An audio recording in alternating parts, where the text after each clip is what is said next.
Hello, my name's Tony Tiller and I'm going to be giving you a presentation on liposomes, and I'm going to try to explain some of the unique properties of liposomes, including mainly related to the phospholipid bilayer.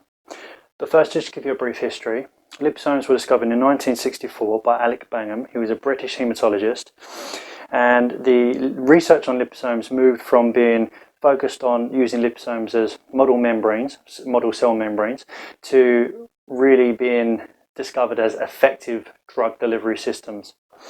Now, just to give you a definition of a liposome, the typical textbook definition you may see will be a liposome is considered to be a lipid-based vesicle composed of one or more phospholipid bilayers surrounding an aqueous core. So essentially, liposomes are lipid-based, spherical, fully closed spheres surrounding an aqueous environment, a water environment, and they're really used as drug delivery systems, lipid-based carriers for bioactive compounds. So liposomes are most known for their ability to solubilize insoluble drugs. So liposomes are able to encapsulate both hydrophilic and hydrophobic compounds, so both water-soluble and fat-soluble compounds. It's able to encapsulate them compounds and improve the solubility of those compounds and improve the bioavailability of them compounds.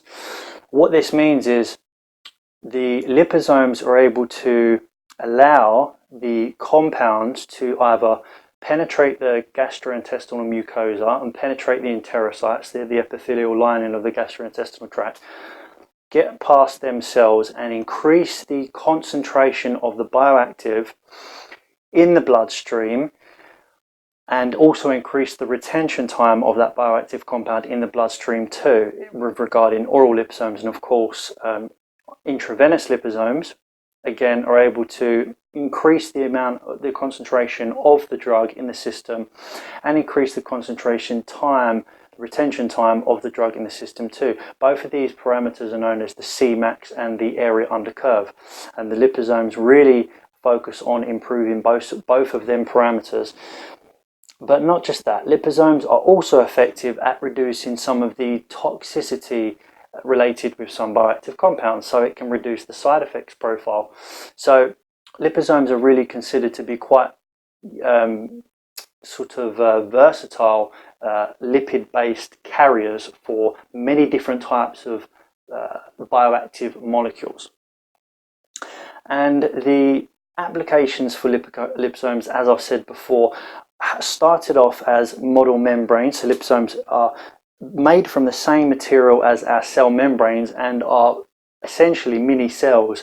So because of that, we're able to investigate the diffusion properties of molecules across cell membranes using liposomes, and other sorts of research focusing on membrane models for those purposes. But mainly, most of the applications today is focused more around drug delivery systems for liposomes, mainly for anti-cancer purposes. So there's a lot of pharmaceutical research focusing on liposomes for drug delivery systems to get to cancer cells and cancer tissues. But not just that, the liposomes also work as effective carriers for natural compounds, not just pharmaceutical compounds. So vitamin C, curcumin, glutathione, any kind of vitamin, even a mineral, antioxidants, polyphenols also work as ideal candidates for liposome encapsulation, because some of these compounds have very low aqueous solubility, poor bioavailability, sometimes unstable. So as a result, we encapsulate them in liposomes and improve the systemic bioavailability and the amount that gets into the bloodstream and the amount that eventually gets to certain cells and target tissues. So liposomes really are designed to encapsulate both hydrophilic and hydrophobic substances to improve the therapeutic index as well as reducing the toxicity profile. But they can also be used for cosmetic purposes as well. If you encapsulate a bioactive compound, you can actually enable that for example, cosmetic cream, to penetrate the stratum corneum, the epidermis, the first layer of the skin, more effectively and get more of the bioactive compound into the deeper layers of the tissue, the skin tissue, which is a great application for the cosmetic industry. So as you can see, liposomes have lots of applications, but really in recent years, in the last few decades, there's been an increase in the demand for liposomes for the encapsulation of natural products, and this is really the angle that I'm discussing today. So how are liposomes formed? Well, liposomes are formed as a result of phospholipid molecules being placed in an aqueous environment, so being placed in water, and with enough agitation, the phospholipid molecules arrange themselves in such a way that they satisfy the electrostatic preferences. And what this essentially means is that because of the properties of phospholipids, they arrange themselves in such a way that they form these bilayer sheets and eventually form a liposome. But when liposomes are first formed, they don't just form liposomes like we have here. This is a cross-section of a liposome. We can see the phospholipid bilayer here, which are composed of parallel facing phospholipids in rows. And the liposomes that are originally formed are called multilamellar vesicles.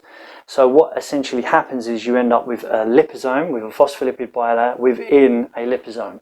So, and this brings me to the broad classifications of liposomes, and they're classified basically based on the size and based on the number of the phospholipid bilayers they have. So take this one here. Say that this liposome was anywhere between 20 to 100 nanometers in size. This is going to be called a small unilamellar vesicle. So we have some classifications here. SUV, small unilamellar vesicle, between 20 and 100 nanometers in size. And it is composed, as you can see, of only one phospholipid bilayer. Now let's suppose that this liposome was anywhere between 100 and say 400 or 500 nanometers in size.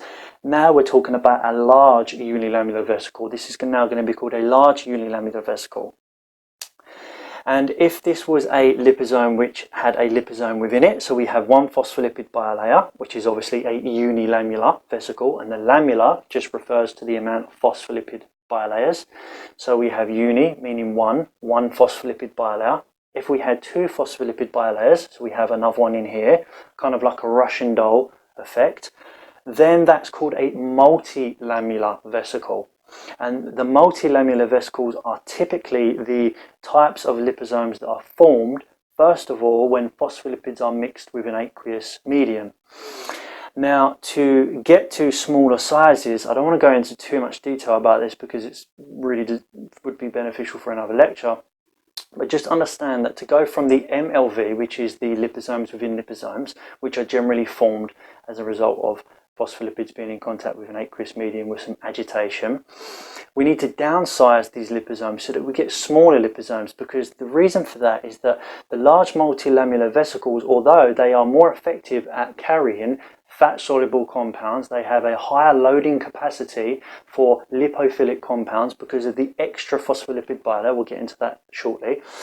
They are quite large in size, usually above 800 nanometers in size, usually several microns in size, and so aren't actually effective carriers for the delivery of bioactive compounds in regards to the oral consumption of liposomes, and even for intravenous infusion of liposomes at that size, multilamellar vesicles above the micron size, really they're going to be cleared by the reticular endothelial system very quickly, which is essentially a system of cells which pick up invading foreign bodies in the lymphatic system and in the circulatory system, and those kind of, I suppose you could call them security guard cells, the macrophages, the other phagocytic cells, they are in fact going to pick up larger particles, and larger liposomes will be cleared more quickly. So the idea is for drug delivery system to create small liposomes so that they are not picked up by the reticular endothelial system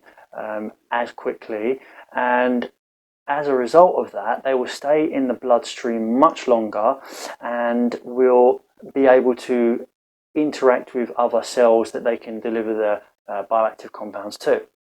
So we start off with the MLV, and then we downsize the liposomes to large and then small unilamellar vesicles depending on the application, either through extrusion, sonication, mechanical homogenization methods, any of these methods.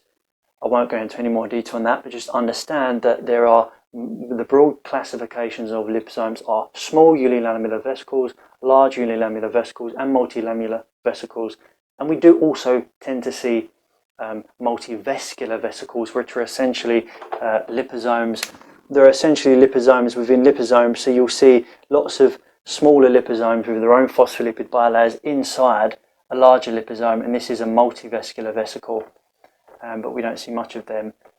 And then also you have the giant unilamellar vesicle, which is essentially this, but it's a real big liposome, several tens of microns in size. But just remember for now that we have the SUV, the LUV, and the MLV. They are the broad classifications of liposomes. So here we have a cross-section of a unilamellar vesicle, which could be anywhere between 20 and 500 nanometers in size. So that's how liposomes are formed, and they're the broad general classifications of liposomes. Now I'm going to try to go into a bit more detail about the phospholipid bilayer itself. So the phospholipid bilayer is obviously composed of phospholipid molecules. Here we have a phospholipid molecule. This is obviously a very simple picture of a phospholipid. In fact, they look like they're actually composed of acyl chains here. So we have hydrocarbon chains, lots of carbon atoms with hydrogen bonded to hydrogen atoms. Just understand that these are acyl chains, the same as basically composed of fatty acids. And then this is esterified to a glycerol molecule, which is bonded to a phosphate, which will then be bonded to another functional group. So phospholipids are just any lipid with a phosphate molecule in it. And the phospholipids that I'm going to be discussing today are called glycerophospholipids, and they are any class of phospholipids with a glycerol backbone. In the same way that triglycerides have a glycerol backbone with one glycerol molecule with 3 fatty acids coming off of it, that's a triglyceride. Phospholipids are similar, except for they only have 2 fatty acids, and instead of the 3rd fatty acid, they have this phosphate and then another group attached to that. So that's the general overview of a phospholipid structure in a simplified way. So just understand that the phospholipid is composed of 2 main sections. We have the 2 fatty acid acyl chains here, which is considered to be non-polar. It does not want to associate with water. It's considered to be fat soluble. And we have the head group, which is considered to be polar. So it has a slight charge and can interact with the water, and actually the molecules, the atoms in the head group can actually form hydrogen bonds with H2O molecules, and as a result of that, the head group of the phospholipid, this part here, the head group, the functional group, the phosphate and the glycerol, that can actually interact with the water quite well. And as a result of that, when phospholipids are placed in an aqueous medium, the phosphate head group, the head part of the phospholipid, can bond with the H2O molecules, whereas the fatty acid tail, the hydrocarbon chain, the acyl chain tail here, these do not want to interact with water. So when you place 2 phospholipids in the water, the tails naturally go together and the heads naturally separate away from each other so that they're both facing the aqueous environment. And as a result of these electrostatic interactions, when enough phospholipids are placed into a water-based medium, and you stir the mixture, eventually these phospholipids will join together to form aggregates and then eventually bilayer sheets, until eventually you end up with these fully formed and fully closed spherical vesicles, which are fully formed liposomes at this point. And if you were to chop the liposome in half, this is what it's going to look like. It's going to be composed of these individual phospholipid units that are lined up next to each other with a parallel row lined up, creating this thermodynamically stable structure where the fatty acid chains are not interacting with the water. They try to expel water from the system. They're focused on the inner membrane core of the liposome, and the phosphate heads, the head group here, is going to be interacting with the water, forming hydrogen bonds with the water molecules. So Because of because of this double effect of the phospholipid, the fact that it has these two properties, it's considered to be an amphipathic molecule. An amphipathic, you might also see amphiphilic, but it's an amphipathic molecule, meaning that it has two functions in that one group is polar and one group is non-polar. One part of it is polar and one part is non-polar. So because of the amphipathic nature of phospholipids, this also allows liposomes to encapsulate both hydrophobic and hydrophilic molecules, because we have a hydrophobic section here and we have a hydrophilic section here in the head group. So as a result of that, when the phospholipids join together and form liposomes, this allows for an aqueous water-based center which has been encapsulated as a result of the liposome forming, and then we end up with this hydrocarbon chain, acyl chain inner membrane core, which is really a kind of lipophilic, hydrophobic section of the liposome. So when we try to encapsulate fat-soluble vitamins or any compound that's fat-soluble, that's lipophilic, we're going to get the compound associating in the inner membrane part here with the acyl chain part of the phospholipid, whereas obviously the water-soluble compounds, the hydrophilic compounds, they are going to be associating in the they're going to be associating with the water, obviously, because they're water-soluble and hydrophilic. So they are some of the main basic sort of characteristics of the phospholipids and how liposomes are able to encapsulate both water-soluble and fat-soluble compounds. But liposomes can be composed of not just one type of phospholipid, they can be composed of a number of phospholipids because there are a number of different phospholipid species. So now I'm just going to move on briefly to the liposome composition. Now, the liposome composition, meaning the types of phospholipids that compose the liposome, are really dependent on the source of phospholipids that you use. And this can be divided into two main categories. We have natural phospholipids or we have synthetic phospholipids. So the natural phospholipids are going to be coming from food sources, soybean lecithin, egg lecithin. They're going to be the natural sources of phospholipids, while the synthetic sources of phospholipids are going to be purified phospholipids. So you're going to take the phospholipids from these groups, and you can actually purify the mixture so that you get one particular type of phospholipid. Now, why is this important to know? It's important to know because the types of phospholipids that you use to create the liposomal system is going to change the stability of the liposome, and as a result of that, it's going to increase the rigidity and the permeability of the phospholipid bilayer. And I will explain why.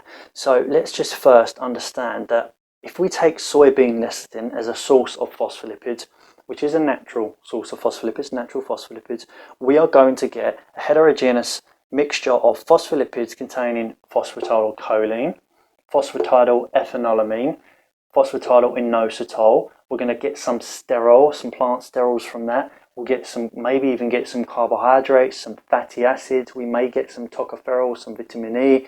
We may even get some lysophosphatidylcholine, small amount of lysophosphatidylcholine, which is essentially a phospholipid with only one fatty acid, tau.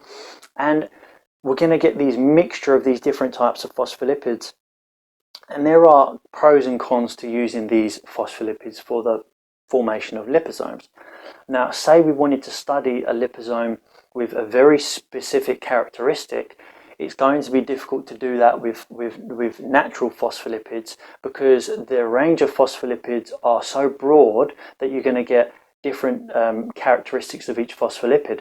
So say, for example, if we wanted to create a really stable and rigid liposome system, you're going to want to use saturated phospholipids, which brings me to my next point. So here we have the main phospholipid in egg lecithin, which is called POPC, and this is the skeletal structure, meaning that we have a hydrocarbon chain here. So it's this one here. We have a saturated acyl chain, which is the fatty acid here, of 16 carbons. This is palmitic acid, this one here, okay? Now, 30% of the fatty acids in egg PC contains palmitic acid, while 30% of the fatty acids of the phospholipids in PC contains oleic acid. Now what this means is it's giving you an idea of the composition of the phospholipids, meaning that most of, about a third of the phospholipids, including the linoleic acid here, which is 15%, so around about half altogether, linoleic acid plus oleic acid, 45%, around half of the fatty acids in phospholipids from egg PC, from egg lecithin, are going to be unsaturated phospholipids. And it's the same with soybean lecithin. Here we have 50% of the phospholipids, of the fatty acids of the phospholipids, are from linoleic acid, whilst only 15% of the fatty acids of the phospholipids in soybean lecithin are composed of saturated fatty acids. So the reason why this is important, if we go back to the main phospholipid in egg lecithin here, POPC, the main phospholipid is composed of one saturated fatty acid and a second unsaturated fatty acid. So we have a double bond in the fatty acid here of one of the tails, 18 carbon, one double bond. And as a result of this double bond, we end up with a phospholipid, which is phospholipid head. One of them is saturated and the other one has a double bond, and as a result of that double bond we get a kink in the chain. And the reason why this kink is a real crucial point here is because as a result of this kink and this unsaturation of one of the fatty acid tails, we end up with a phospholipid bilayer forming, which actually isn't completely tightly packed. The lipid tails are considered to be disordered and fluid at room temperature, meaning that if we was to have a look at the phospholipid bilayer here, these are composed of linoleic acid fatty acid chains in the phospholipids. So we end up with this disordered phospholipid bilayer, which isn't very tightly packed at room temperature. Whereas if we have the phospholipids which are made only with palmitic acid as fatty acids, let's say if we was to get rid of this fatty acid tail here and we was to replace it with the palmitic acid fatty acid, so then both fatty acids are saturated, that phospholipid is now called dipalmityl phosphatidylcholine, and that's a type of phospholipid in which both its fatty acids are saturated. And as a result of that, if we form a liposome based on them phospholipids alone, containing only them phospholipids, then we end up with a liposome which is considered to be ordered. Its lipid tails are ordered and they are tightly packed, and as a result of them tight packing of them lipid tails, what happens is it reduces the permeability of the liposomal system, so that if we have anything encapsulated in the aqueous core, the molecules are much less likely to diffuse across the liposome bilayer and through the membrane in the phospholipids which are composed of saturated fatty acids, because the phospholipid bilayer is considered to be ordered. Now, if we wanted to do this and make a liposome with this phospholipid in which both tails are saturated, the phospholipid is called DPPC, dipalmityl phosphatidylcholine. This is going to be a very expensive phospholipid to use because it's considered to be a synthetic phospholipid, and this is what I was talking about the differences between natural and synthetic. It's going to be very expensive because it's a purified phospholipid. These types of phospholipids are mainly used for research purposes, pharmaceutical applications, where the liposomes are meant to be made at a certain kind of stability with certain properties. Generally, you're not going to find these types of phospholipids being used for the encapsulation of natural products or even in the food industry because they're too expensive. They're just really, really expensive. The price there is about a 4-fold difference in price, maybe even more than that, on a per kilo basis. So the prices are just too much, and the natural phospholipids contain a much broader range of different types of phospholipids, and the different types of phospholipids like phosphatidylcholine, phosphatidylethanolamine, phosphatidylinositol, actually this phosphatidylcholine alone, although the soybean lecithin is composed of these different phospholipids, actually there's different species of this phosphatidylcholine. there's different types of that phosphatidylcholine based on the degree of saturation of the fatty acid of the phospholipid, and based on the degree of saturation. So there's different types of phosphatidylcholines, and if we was to remove, so POPC for example is a type of phosphatidylcholine. So if we was to remove this fatty acid chain here, the saturated one, and replace it with another palmitic acid, as I said before, that's DPPC. Again, that is a type of phosphatidylcholine. So now you get an idea of how many different types of phospholipids are going to be in soybean lecithin. And again, I'll post a picture up now just so that you can see and get an idea of what it looks like. So the first one I'll do is egg PC, and as you can see, most of the fatty acids in egg PC tend to be of the unsaturated type, and as a result of that, as I said, we're going to end up with this kind of loose packing system. So that's really the differences between the saturated and unsaturated phospholipids.